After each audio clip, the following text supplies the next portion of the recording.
আসসালামু আলাইকুম রহমতুল্লাহি ওবরকাতুহ। শোভন কবিরাজ আপনাদের মাঝে বিভিন্ন আমলিয়াত তদবিরাত নিয়ে হাজির হয়ে থাকি। আজকে একটি আমল নিয়ে হাজির হলাম। আমলটা হলো নজরবন্দি আমল। আপনারা অনেকেই ইউটিউবে দেখেছেন, আপনারা কিতাবে পেয়েছেন নজরবন্দি কীভাবে করে। আগের দিনে দেখতেন যে বিভিন্ন কবিরাজগণ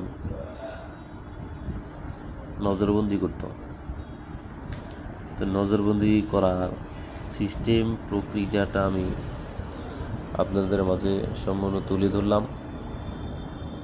আপনারা মনোযোগ দিয়ে যদি দেখেন তাহলে শিখতে পারবেন।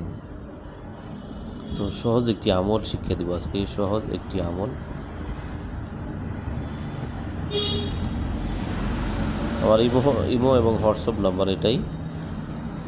সুমন কবিরাজ নামে অনেকগুলো আইডি পাবেন, বাট আমার এই নাম্বার দিয়ে সার্চ করবেন তাহলে আপনারা পেয়ে যাবেন। সুমন কবিরাজ নিয়ে সার্চ দিলে অনেকগুলো আইডি চলে আসে। অনেক সুমন কবিরাজ নামে অনেকগুলো কবিরাজ রয়েছে, বাট এগুলো আমার না।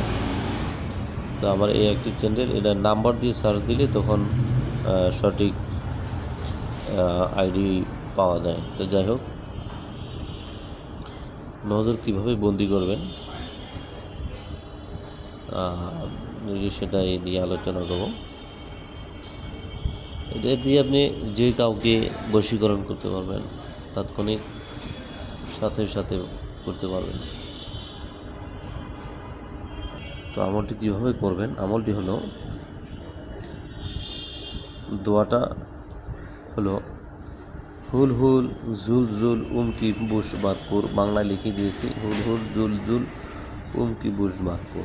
ছোটো একটি আয়াত, এইটার এতই পাওয়ারফুল যা বলে বোঝানো যাবে না। তো এটা অন্যায় কাজে ব্যবহার করবেন না, সেটার জন্য আমার কোনো এজাজত নাই। এটা তাদেরকে দেব যেমন অনেক দিন যাবত সম্পর্ক করেছেন কিন্তু বর্তমানে আপনাকে কোনো পাত্তা দিচ্ছে না। যদি এমন হয় তাহলে কাজটা করতে পারবেন। অথবা স্বামী স্ত্রীর ক্ষেত্রে দেখেছে, স্ত্রী চলে গেছে বাবার বাড়ি, আর ফিরে আসে না, তাকে নিয়ে আসতে চান, অথবা স্বামী চলে গেছে স্ত্রী নিয়ে আসতে চান। সেই ক্ষেত্রে সাথে সাথে কিভাবে কাজ করবেন, যে কোনোভাবে তার সাথে সাক্ষাৎ করবেন।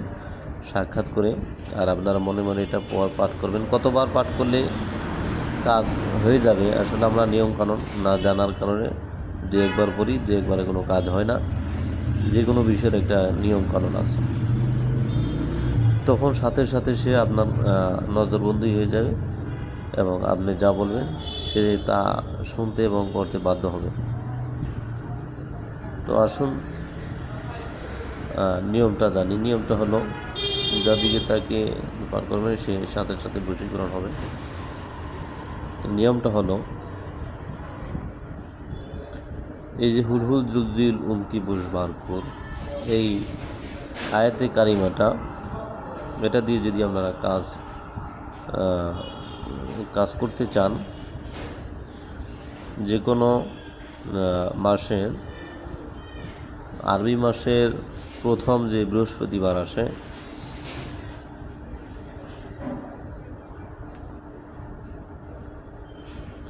বৃহস্পতিবার যে আরবি মাসের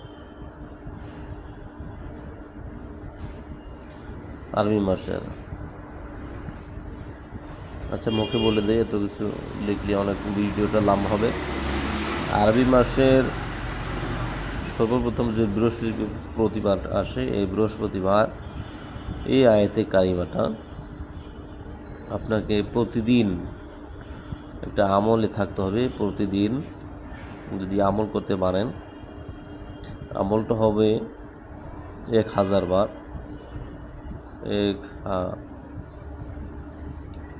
1000 বার। এটা আপনাকে যদি 1000 বার পাঠ করতে হবে, আগে পরে 11 বার দুরূদ শরীফ পড়বেন, আগে পড়বেন 11 বার দুরূদ শরীফ পড়বেন, তাও বা ইস্তেগফার, তাও 11 বার করে পাঠ করবেন। আর যদি পারেন তাহলে 100 বার করে পড়বেন। এটা হচ্ছে আমলের নিয়ম। আমল কিভাবে হাসিল করবেন। আপনি যদি বলেন আমি গাড়ি চালাবো, সেই ক্ষেত্রে গাড়ি যদি তেল না থাকে আপনি যত স্টার্ট দেন তখন কিন্তু গাড়ি চলবে না। তো যে কোনো বিষয়ের একটা নিয়ম কানুন আছে। আপনি যদি আয় দিয়ে কাজ করতে চান তাহলে কী করতে হবে, গাড়ি চালালে যেমন তেল ভরতে হয়, তেল শেষ হয়ে গেলে তখন গাড়ি চলে না।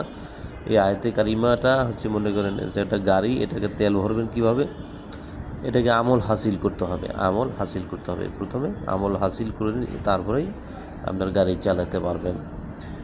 তো এই ছোটো একটি আমল, এটা 1000 বার পড়বেন প্রতিদিন। এটা কতদিন পড়তে হবে, বৃহস্পতিবার থেকে শুরু করবেন, টানা 41 দিন। টানা 41 দিন পর্যন্ত আপনি এই আমলটা করতে হবে। এই আমল চলাকালীন হিসার করতে হবে। হিসার বলতে, হিসার আরবি শব্দ। হিসার হচ্ছে আপনাকে কোনো মাংস খাইতে পারবেন না, কোনো হাঁস মুরগি মাছ মাংস এগুলো খেতে পারবেন না।